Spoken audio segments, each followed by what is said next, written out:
It is said in Ulthar, which lies beyond the river's sky, no man may kill a cat. And this I can verily believe as I gaze upon him who sitteth purring before the fire. For the cat is cryptic, and close to strange things which men cannot see. He is the soul of antique Aegyptus, and bearer of tales from forgotten cities in Meroe and Ophir. He is the kin of the jungle's lords, and heir to the secrets of hoary and sinister Africa. The Sphinx is his cousin, and he speaks her language. But he is more ancient than the Sphinx, and remembers that which she hath forgotten. In Ulthar, before ever the burgesses forbade the killing of cats, there dwelt an old coter and his wife, who delighted to trap and slay the cats of their neighbors.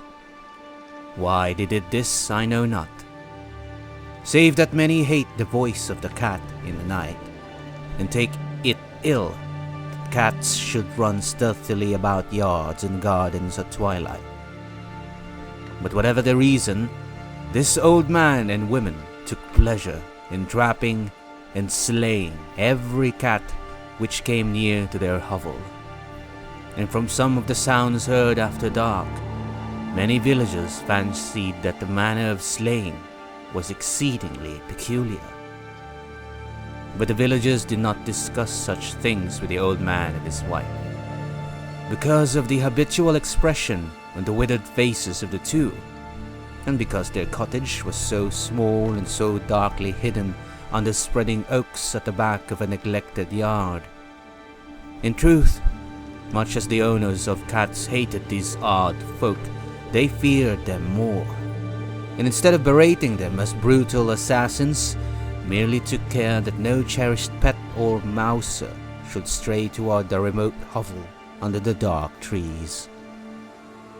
When through some unavoidable oversight a cat was missed and sounds heard after dark, the loser would lament impotently, or console himself by thanking fate that it was not one of his children who had thus vanished.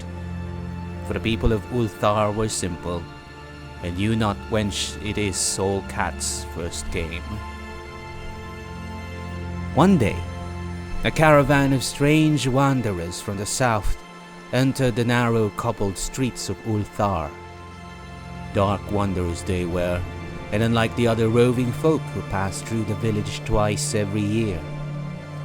In the marketplace they told fortunes for silver and bought gay beads from the merchants. What was the land of these wanderers none could tell, but it was seen that they were given to strange prayers, and that they had painted on the sides of their wagons strange figures with human bodies and the heads of cats, hawks, rams, and lions. And the leader of the caravan wore a headdress with two horns and a curious disc betwixt the horns. There was in this singular caravan a little boy with no father or mother, but only a tiny black kitten to cherish. The plague had not been kind to him, yet had left him this small furry thing to mitigate his sorrow. And when the one is very young, one can find great relief in the lively antics of a black kitten. So the boy, whom the dark people called Menace, smiled more often than he wept as he sat playing with his graceful kitten on the steps of an oddly painted wagon. On the third morning of the wanderers' stay in Ulthar, Menace could not find his kitten, and as he sobbed aloud in the marketplace, certain villagers told him of the old man and his wife, and of sounds heard in the night. And when he heard these things, his sobbing gave place to meditation, and finally to prayer. He stretched out his arms toward the sun and prayed in a tongue no villager could understand.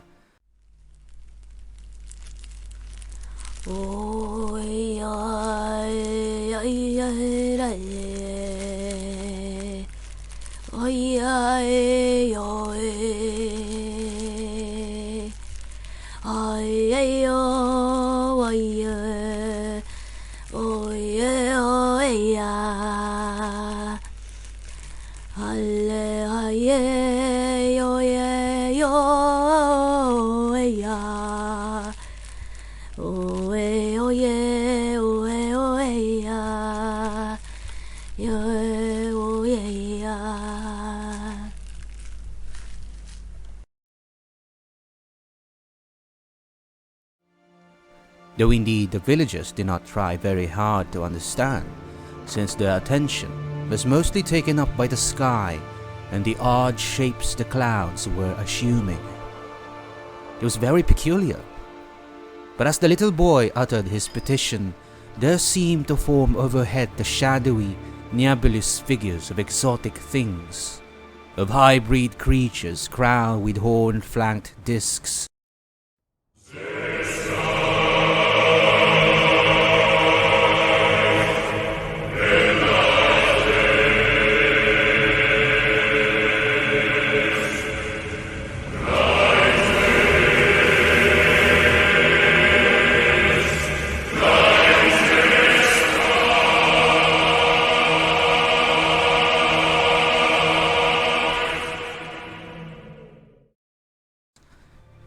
Nature is full of such illusions to impress the imaginative. That night, the wanderers left Ulthar and were never seen again. And the householders were troubled when they noticed that in all the village there was not a cat to be found. From each hearth the familiar cat had vanished. Cats large and small, black, grey, striped, yellow and white. Old Cranon, the burgomaster, swore that the dark folk had taken the cats away in revenge for the killing of Menace's kitten, and cursed the caravan and the little boy. But Neith, the lean notary, declared that the old coter and his wife were more likely persons to suspect, for their hatred of cats was notorious and increasingly bold.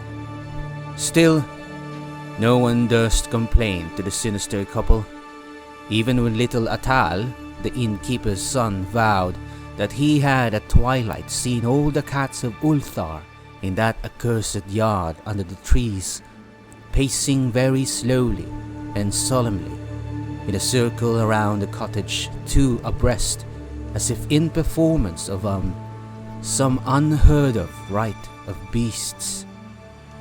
The villagers did not know how much to believe from so small a boy, and though they feared that the evil pair had charmed the cats to their death, they preferred not to chide the old coter till they met him outside his dark and repellent yard. So Ulthar went to sleep in vain anger.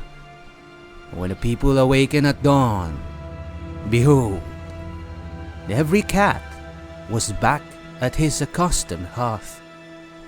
Large and small, black, grey, striped, yellow and white, none was missing. Very sleek and fat did the cats appear, and sonorous with purring content. The citizens talked with one another of the affair, and marveled not a little. Old Cranon again insisted that it was the dark folk who had taken them, since cats did not return alive from the cottage of the ancient man and his wife. But all agreed on one thing, that the refusal of all the cats to eat their portions of meat or drink their saucers of milk was exceedingly curious. And for 2 whole days the sleek, lazy cats of Ulthar would touch no food, but only doze by the fire or in the sun.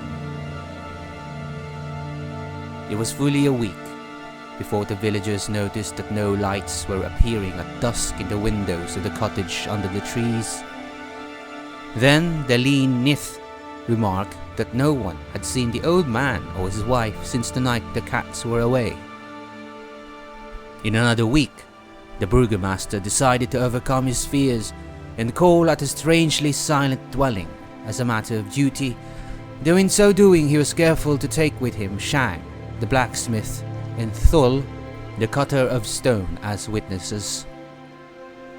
And when they had broken down the frail door, they found only this: 2 cleanly picked human skeletons on the earthen floor, and a number of singular beetles crawling in the shadowy corners.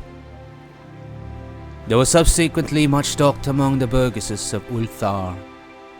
Zath, the coroner, disputed at length with Nith, the Lee notary, and Cranen and Shang and Thul were overwhelmed with questions. Even little Atal, the innkeeper's son, was closely questioned and given a sweet meat as a reward. They talked of the old Kota and his wife, of the caravan of dark wanderers, of small Menes and his black kitten, of the prayer of Menes and of the sky during that prayer, of the doings of the cats on the night the caravan left, and of what was later found in the cottage under the dark trees in the repellent yard. That in the end, the burgesses passed that remarkable law which is told of by traders in Hatheg and discussed by travelers in Nir, namely, that in Ulthar no man may kill a cat.